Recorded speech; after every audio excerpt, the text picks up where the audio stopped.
Kita awali kelas kita pagi ini, kita berdoa terlebih dahulu sebagai wujud kesyukuran atas nikmat, rahmat, dan kepahaman dalam mengikuti kelas kita pagi ini. Berdoa silakan. A'udzubillahi minasyaitonirrajim. Bismillahirrahmanirrahim. Rabbi zidna ilma warzuqna fahma birahmatika ya arhamar rahimin. Amin. Monggo, Kang. Oke. Ini di Telegram ada yang ngasih saran atau apa ya? Ini dia mengutip tulisan sampean apa bukan ya? Yang ngutip Jovital itu lah. Dulu itu tahun 6 tahun yang lalu. Oh iya. Oke ya, bismillahirrahmanirrahim. Assalamualaikum warahmatullahi wabarakatuh. Ini mungkin ada gangguan motor ya. Suara motor. Aman. Karena ini kita lagi di Ketep. Jadi semalam jam 10 itu ziarah. Sampai ziarahnya itu sampai subuh. Masya Allah. Belum istirahat setelah subuh? Belum ini. Wow, alhamdulillah. Belum tidur di kasur ini. Ya, ini mampir di Ketep dulu untuk nunggu TPP ini. Nanti habis ini langsung cus.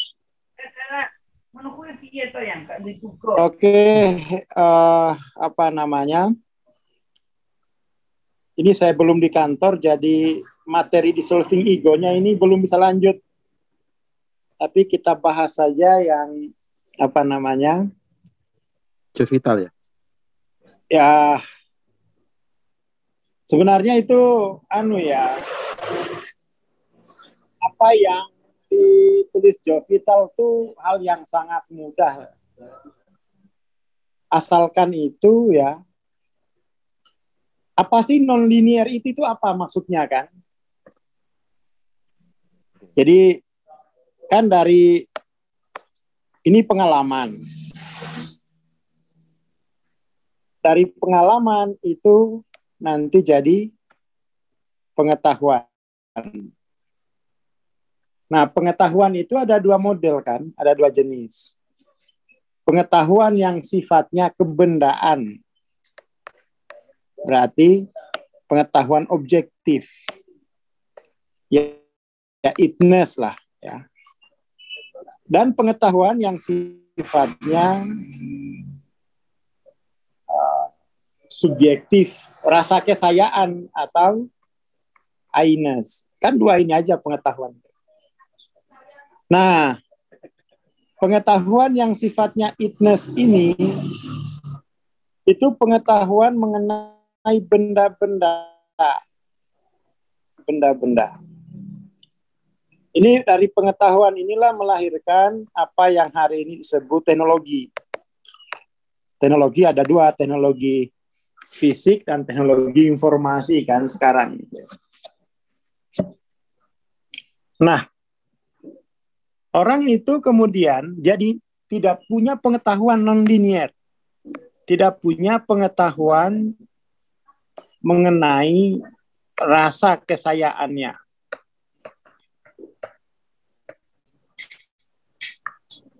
Tidak punya pengetahuan mengenai rasa kesayaan. Ya semalam ya di Makomba Marjuki ya kuliah sama kepala MTS di pondok itu bahwa ya di sekolah itu kan begini ya, ini harus diberi gambar besar ini biar mudeng.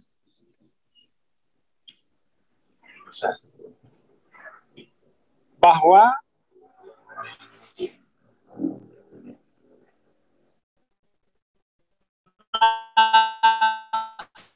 kesayaan ini ya,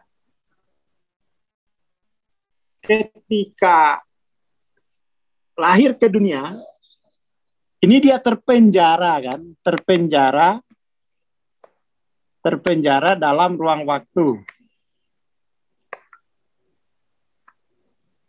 atau terpenjara pada sisi-sisi manusiawinya, ya toh? Atau terpenjara pada sisi-sisi manusiawi.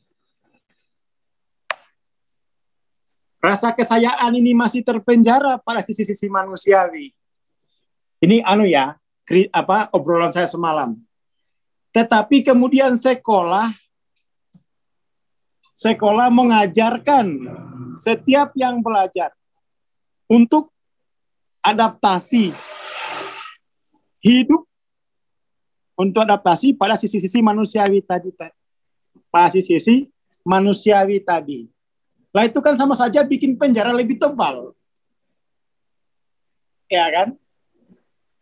Jadi rasa kesayaan ini masih terpenjara dalam ruang waktu. Kemudian jiwa itu disuruh adaptif dalam sisi-sisi manusiawinya dalam dunia. Bahkan penjaranya tambah tebal. Itu sama saja rasa kesayaan itu disemen terus, dicor terus. Yang itu merupakan, jadi ada dua penjaranya. Penjara pertama itu memang itu takdir, ya, atau kita terlahir ke dalam kemanusiaan, rasa kesayaan terpenjara dalam sisi manusiawinya, itu takdirnya itu, udah kehendaknya lah. Tapi apa yang dilakukan oleh kebudayaan, dia tidak peduli dengan bahwa ketika jiwa rasa kesayaan itu terlahir di alam manusia, dia terpenjara pada sisi manusiawi. Dia tidak peduli itu, dia tambahkan lagi pelajaran untuk adaptasi di dalam kemanusiaan. Jadi double bebannya jiwa.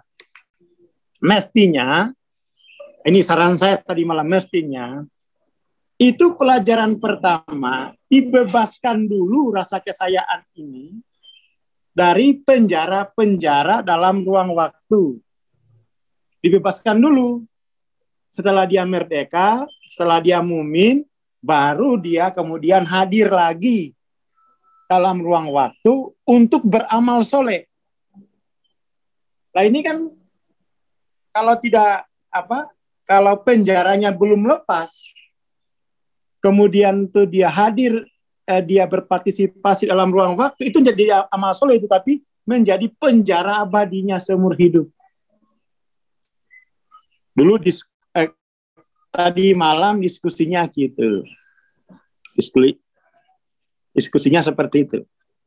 Jadi kemudian tuh setelah orang, ya. Jadi ada dua penjara kan itu sekarang. Penjara pertama itu merupakan kehendaknya. Bisa kita pahami sebagai perjalanan minadul mati lanur kan, kehendaknya. Lalu kemudian itu yang kedua itu adalah penjara kultural, pembiasaan hidup adaptif dalam ruang waktu. Maksudnya hidup adaptif itu bahwa masalah-masalahmu dalam kehidupan itu selesaikan melalui transaksi. Itu kan adaptif, selesaikan melalui transaksi di alam tampak. Artinya, ya dia nggak ngerti bahwa rasa kesayaanmu itu terpenjara. Rasa kesayaan yang terpenjara dalam ruang waktu ini, itulah yang kita sebut sebagai es kecil kan. Karena rasa kesayaan itu disebabkan pada sesuatu yang dalam ruang waktu. Itu kan terpenjara. Terpenjara. Nah, dengan rasa kesayaan yang sudah terpenjara dalam ruang waktu ini, kemudian diberi beban untuk beramal soleh. Ya nggak mungkin. Dari mana datangnya amal soleh? Sementara dirinya masih belum merdeka dari penjara sisi kemanusiaannya. Dirinya itu maksudnya rasa kesayaannya masih belum ilallah. Malam diskusinya gitu. Ya. Seperti itu. Lah ini yang rugi kan semua manusia ini. Yang rugi semua manusia. Kita akhirnya hanya hidup. Jadi kita diajarkan oleh kebudayaan seolah-olah kita akan hidup selamanya di dunia. Ya kan? Seolah-olah kita akan hidup selamanya. Padahal kan mestinya kan dunia ini etalase untuk amal soleh. Kalau rasa kesayaannya sudah tidak diisbatkan lagi pada sesuatu yang dalam ruang waktu. Rasa kesayaannya tidak diisbatkan lagi pada sisi-sisi manusiawinya. Ya, ada. Nah ini. Jadi ya ini ilmu pengetahuan non-linear tuh kayak gitu. Jadi ilmu pengetahuan non-linear itu yang pemahamannya begini. Pemahaman yang penting itu ada konteks kesayaan. Ada konteks kesayaan. Kemudian ada medan, ya, medan kesayaan, feel-nya. Lalu ada konten. Konten itulah yang terlihat kasat mata di badan, di keluarga, di budaya sini. Jadi apa yang terlihat kasat mata itu konten dari konteks yang mengorganisir medan kesayaan. Jadi rasa kesayaan ini menjadi medan. Jadi rasa kesayaan mulai yang kemudian itu mengorganisir medan kesayaan sehingga aktual sebagai konten. Ya penyakit, ya utang, ya macam-macam. Itu ilmu non-linear tuh gitu. Jadi kita ini menderita bukan karena tidak ada teknologi. Kalau kita pakai ilmu benda-benda kan, itness, ya kita selalu disarankan untuk punya teknologi kan. Loh, tapi persoalannya adalah perilaku kita yang destruktif. Itu bukan karena tidak ada teknologi. Jadi solusinya bukan ilmu tentang teknologi. Tetapi sekolah-sekolah kita itu ilmunya adalah sains teknologi.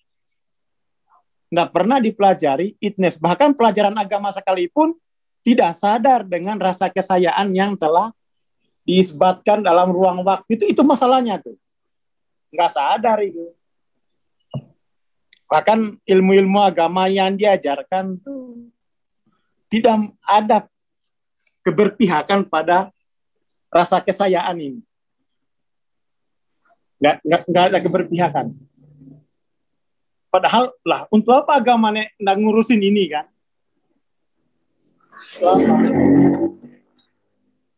Ya itu kadang-kadang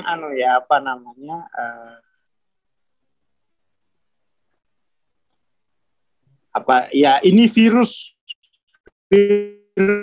yang saya tularkan. Lu rasa kesayaan sebelum ngurus sisi manusiawimu. Ini kan sisi manusiawi kita aja ini kan. Badan ini kan keluarga, bisnis ini kan sisi manusiawi. Kalau ada masalah pada sisi manusiawimu, itu jangan kamu bayangkan itu karena kamu belum punya teknologi. Enggak. Masalah-masalah dalam sisi manusiawi ini itu hanya cerminan rasa kesayaan. Hanya pancaran dari rasa kesayaanmu. Lah, ilmu rasa kesayaan belum dikuasai. Ya, toh? Bahkan kita nggak kenal. Padahal ya ini jelas bahwa sisi manusiawi kita itu adalah pancaran dari rasa kesayaan kita sendiri. Kita carikan solusinya dengan transaksi di luar. Nggak selesai. Coba dipelajari betul sampai mastering bab tentang pengetahuan tentang aines ini. Sehingga kemudian tuh pengalaman-pengalamanmu bisa dipahami melalui pengetahuan non-linear. Ya, ada. Jadi pengetahuan untuk memahami pengalaman tuh cuma dua jenis. Pengetahuan linear dan pengetahuan non-linear. Pengetahuan linear itu yang dikaji benda mati, itness.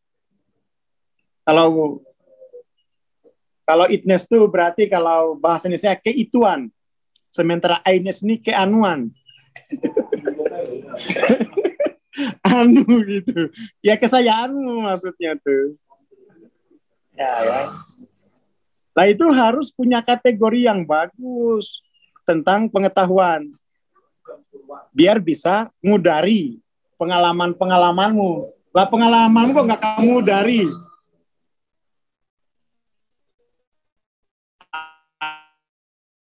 Akhirnya hidup makin sempit. Kenapa? Pengalamanmu tidak kamu dari dengan pengetahuan.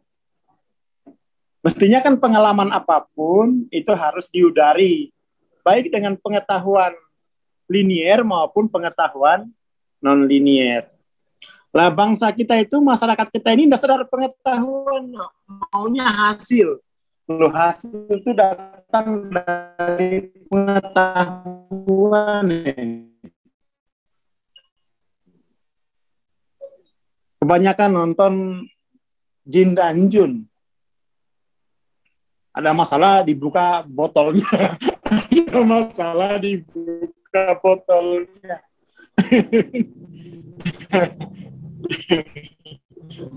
Doraemon. Iya. Jadi itu ini ya, pagi ini, bos apa? Kalau punya pengalaman hidup yang pahit pada sisi-sisi kemanusiaan kita, coba pengalaman itu diudari nggak sih? Apa diudari? Ini bahasa Jawa.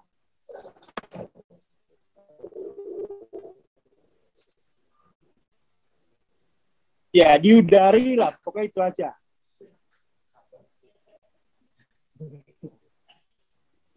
Diudari. Diudari itu di apa ya? Tapi mesti pakai pengetahuan. Pengetahuan itu anis, linear dan non linear. Selesai dari mana? Itu kan yang hidup siapa, yang bertanggung jawab siapa. Jadi untuk pagi ini ya, untuk apa namanya? Coba seriusi hidupnya itu loh. Hidup itu yang serius. Hidup yang serius itu kalau pengalaman itu bisa kamu dari dengan pengetahuan tertentu. Baru dapat makna. Hidup kok nggak serius amat sih kamu. Hidup yang tidak diudari itu nggak bermakna. Hidup itu harus diudari. Maksudnya pengalaman sehari-hari itu harus diudari. Sehingga ketemu makna gitu. Lah ngudarinya kan pakai pengetahuan. Nah, pengetahuan itu ada dua jenis. Pengetahuan kebendaan, keituan, dan pengetahuan keanuan, aines. Nah ini kan yang kita pelajari itu pengetahuan aines. Itu aja masih orang nggak mudah. Ini Bang Aswar jawab-jawab tiap pagi ngopo ya. Ini ngajak biar pengalamanmu sehari-hari itu bisa kamu udari dengan pengetahuan non-linear. Sehingga kamu jadi alim gitu kan. Pengetahuan yang dikumpulkan terus-menerus sehingga nanti dibikin sistem itu namanya jadi ilmu. Itu baru namanya hidup yang serius. Tenanan. Jangan tahun 2020 berapa ini? 2023 berlalu kok cepat banget waktu ya. Itu ciri pengalamanmu tidak diudari. Kok hidup makin hari makin jalan di tempat ya, itu ciri kalau pengalamanmu tidak diudari dengan pengetahuan. Hidup hanya terombang-ambing dari satu tren ke tren lain. Ya kan? Kemarin Gus Samsudin, sekarang apa itu penyanyi yang mau datang bulan November itu? Grup band. Apa namanya? Coldplay. Hidupmu, pengalamanmu itu diisi oleh tahun kemarin Gus Samsudin. Melu cawe-cawe gitu kan. Terus pesulap merah. Pengalamanmu itu diisi dari eksternal. Itu ciri kamu tidak ngudari. Sekarang Coldplay. Sekarang siapa lagi? Ya hidup, itu hidup enggak serius itu. Apalagi Blackpink gitu kan.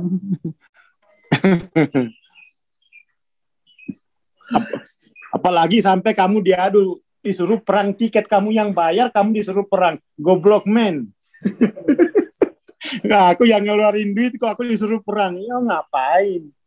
Kamu jadiin aku nggak punya harga diri gitu.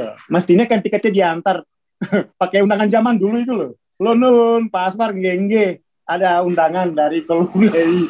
Lagi kita yang bayar, kita yang disuruh perang. Gila aja. Akhirnya hidupmu digerakkan oleh pengalaman orang lain. Digerakkan oleh industri. Kayak gitu loh, kok mau-maunya.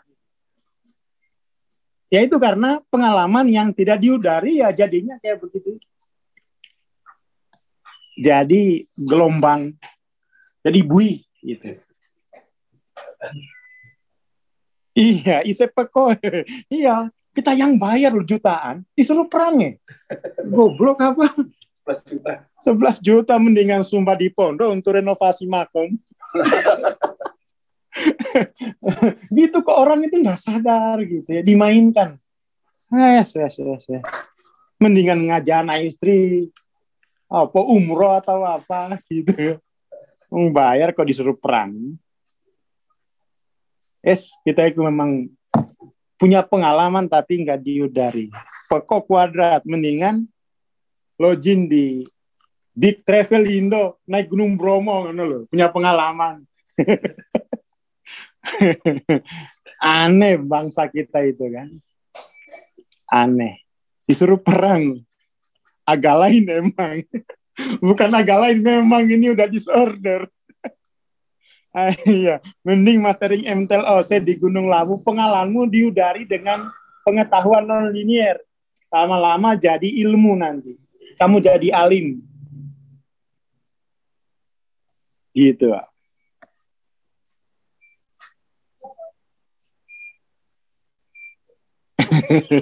Nggak bayar teko. Pokok itu dungu. Bodoh yang paling bawah itu kan pokok itu. Udah bayar kok suruh perang. Gitu kok sukses. Nanti pada awal itu posting di IG, aku telah nonton guys, pokok.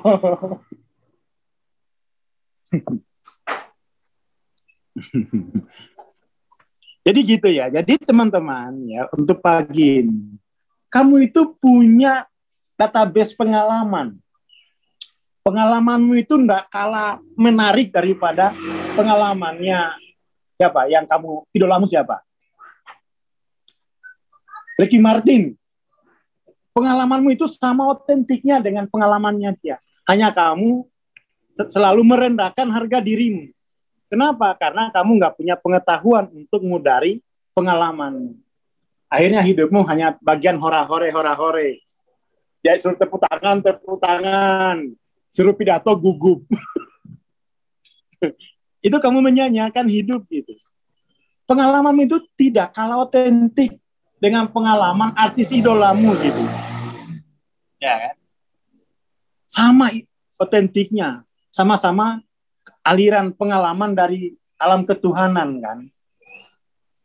Bedanya kamu tukang hora-hore, ngagumi pengalaman orang, karena kenapa? Nggak punya pengetahuan untuk mengudari pengalaman. Akhirnya kamu merasa sebagai manusia sisa di alam semesta.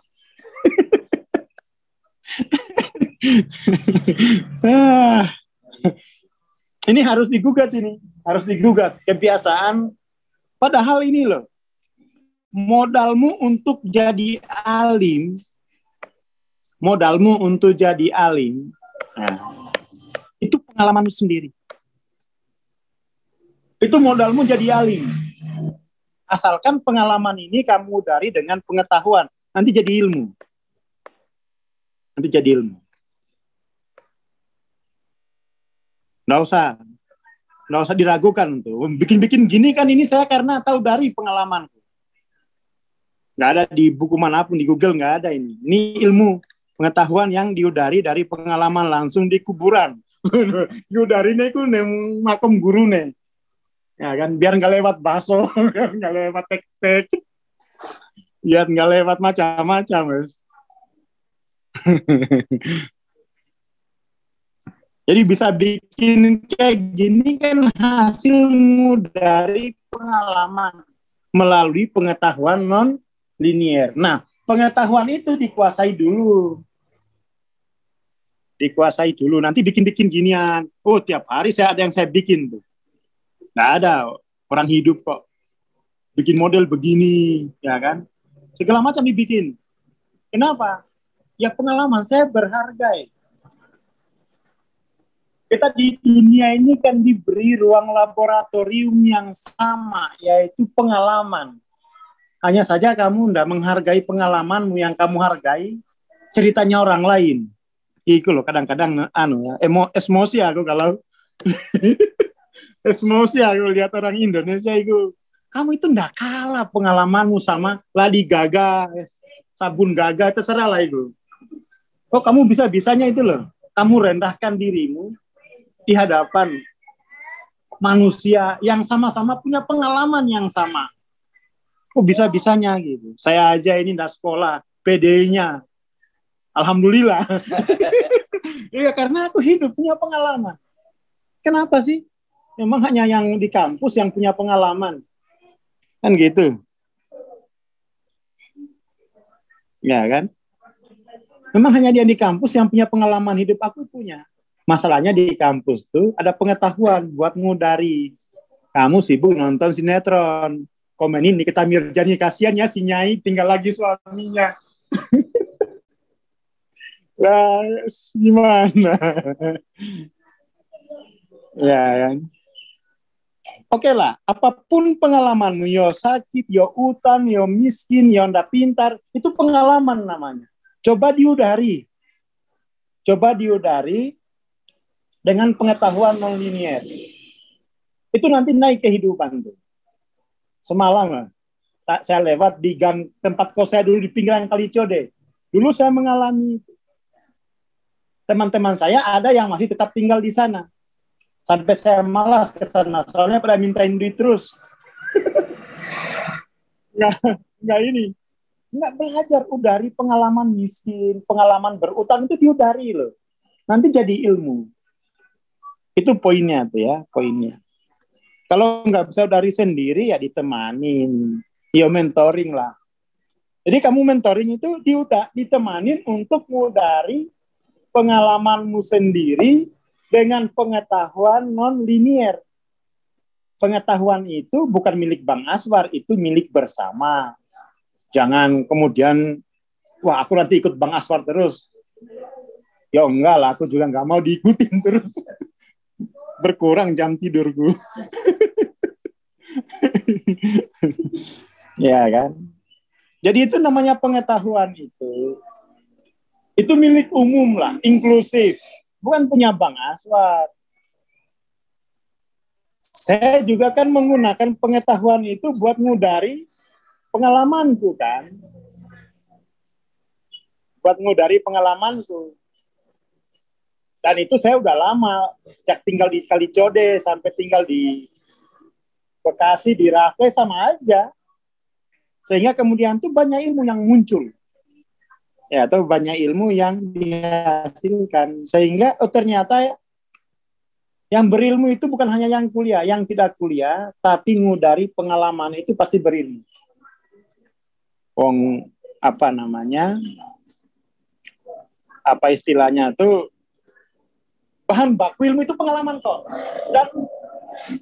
Dan pengetahuan untuk mengudari pengalaman. Itu harus ditulis ya. Kita tuliskan. Bahan bakunya ilmu. Bahan baku ilmu adalah, ini biar enggak, adalah pengalamanmu sendiri. Yang direkontekstualisasi,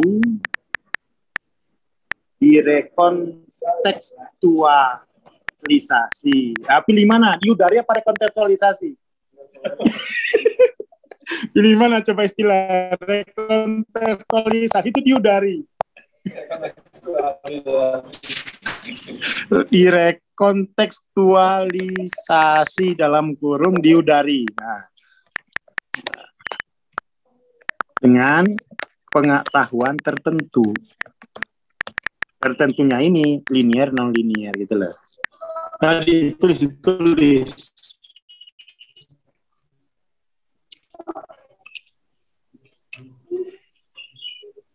Ini glukosnya di mana?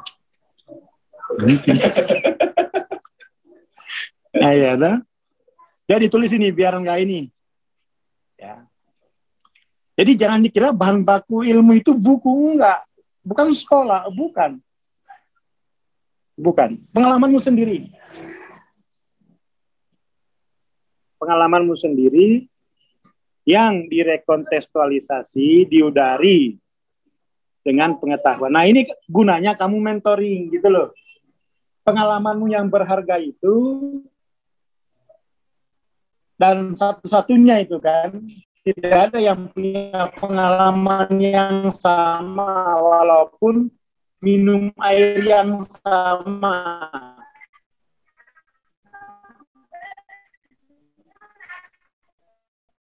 Otentik namanya.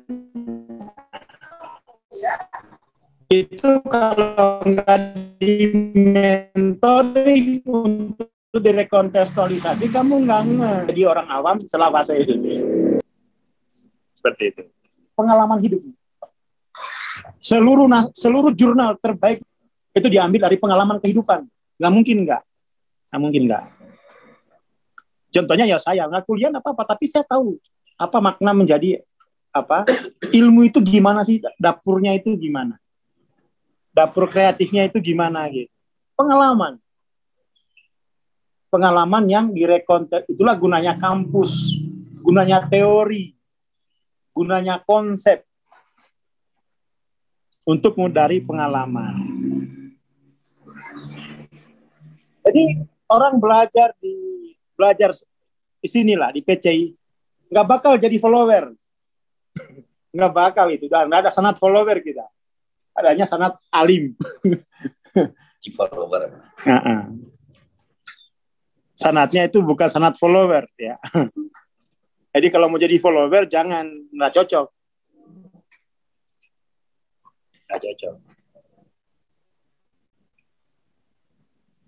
Mas Imam aja udah mau bikin pondok pesantren. Santrinya udah bertambah belum Mas Imam? Santrinya banyak ada Mas Imam nih. Nanti ada, wah sanatnya jelas. Wih. Oh, tambah satu lagi santrinya kan? Iya, udah tahu dia tertib. Makanya kalau belajar pengetahuan tuh jangan ganti-ganti istilah. Tertipin dulu pakemnya. Nanti kalau kamu udah tahu pakemnya, kamu baru bisa kembangkan pakem itu kan. Ini pakem baru belum tata, sudah ganti istilah, ya bingung juga kita kalau begitu.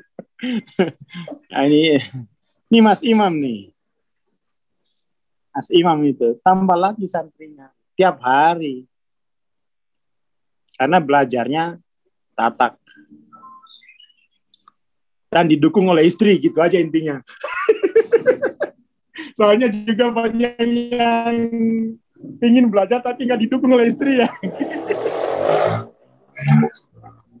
Ada dua macam ini, nggak disupport oleh istri atau terganggu oleh mau cari istri, itu juga yang mengganggu.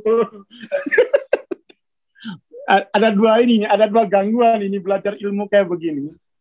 Satu tidak disupport oleh pasangan, satu lagi sibuk cari pasangan. Nah itu gagal nanti belajarnya. Dua-duanya nanti nggak tata gitu. Apalagi tambah lagi satu mau nambah pasangan, wah itu nambah rumit. Nikmatnya cuma ayalah. Oke itu ya. Jadi ini teman-teman ya karena pagi ini lagi di jalan ini ya. Ya itu dulu lah. Bahwa jangan kamu remehkan pengalamanmu meskipun itu pengalaman menyakitkan. Pengalaman menyakitkan itulah yang melahirkan ilmu psikologi, psikoterapi, psikiatri. Kamu yang sakit, mereka yang dapat Nobel. Kenapa bukan kamu gitu? Saya aja masih cerita ingin dapat Nobel. Lah iya, saya tahu bahan bakunya. Apa? Pengalaman penderitaanku, pengalaman miskinku, pengalaman kereku. Jangan sampai itu gagal menjadi Nobel. Hanya menjadi ratapan. Nah. Omongan tonggo, jangan. Jadi itu ya teman-teman.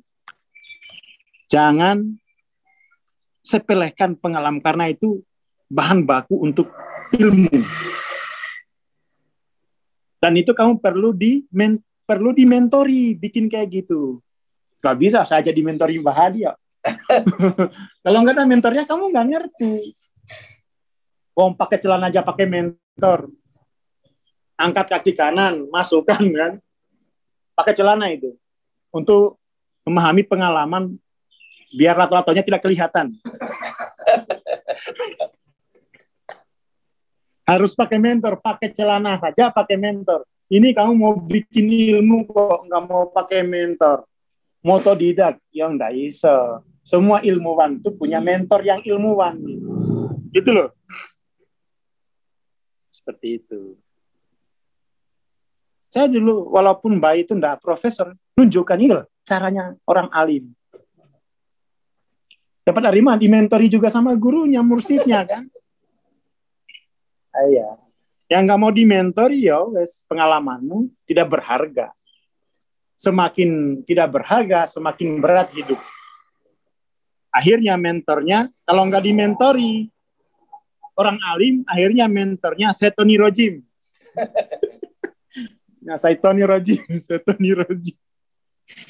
Itu pokoknya ya, pagi ini pokoknya ya hargai pengalaman. Itu kado terbaik dari Tuhan setiap hari diberikan. Jangan merasa ya Allah, mana rezekiku? Pengalamanmu itu rezekimu. Ya Allah, kok rezekiku belum turun loh. Muhir. Rezekimu itu udah turun dalam bentuk pengalaman apapun. Pengalaman ngenes itu cepat rekod tes jadi puisi, jadi lagu biar dapat piala Oscar. Biar dapat piala Oscar. Itu aja poinnya pagi ini, jangan remehkan karunia terbaikmu. Apa? Pengalaman hidupmu. Terima kasih. Assalamualaikum warahmatullahi wabarakatuh.